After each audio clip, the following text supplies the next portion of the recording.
In spite of her aversion to all things related to pregnancy, between 1840 and 1857 Queen Victoria gave birth to 9 children, and though she undoubtedly loved them all dearly, she considered that the early years of her marriage had been ruined by such frequent inconvenience. Moreover, she could never indulge in what she referred to as baby worship. "An ugly baby," she wrote later, "is a very nasty object, and the prettiest is frightful when undressed." To make matters worse, Prince Albert's devotion to his children appeared to distract him from his devotion to Victoria, and the couple frequently clashed over the best means of caring for them.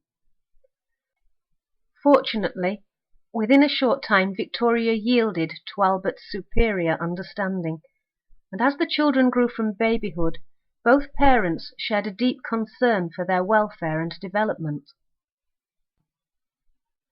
Unlike many ruling families of the day, they placed as much emphasis on the education of their daughters as that of their sons. Alongside governesses and tutors, Prince Albert himself gave lessons to the children, and frequently took them to scientific lectures, as well as inviting composers, actors and artists to the palace. Both the Queen and the Prince firmly believed that with privilege comes responsibility, and they were eager to instill their children with a strong sense of duty which would serve them well in their future roles. Alongside their academic and artistic studies, they were taught practical skills so that they might live useful and independent lives.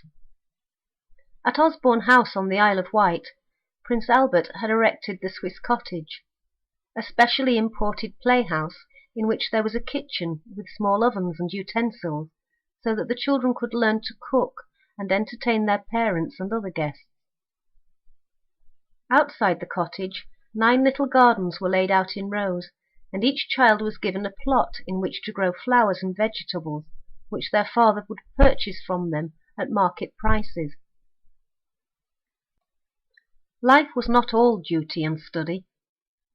Beside the Swiss cottage is a miniature fort, where boys and girls played noisy games, and further from the house is a private beach where they were taught to swim.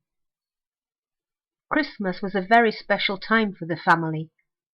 Prince Albert had a tree lit with candles imported from Germany, and tables decorated with winter greenery were set out with gifts, not only for the family, but for the servants and members of the household too.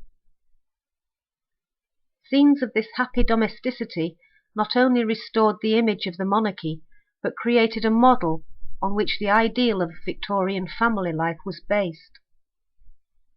As with any family, though, Queen Victoria's was not immune from tensions and tragedies, and, as will be seen in the next video, the contrasting characters of their children brought the Queen and the Prince many anxieties as well as many joys.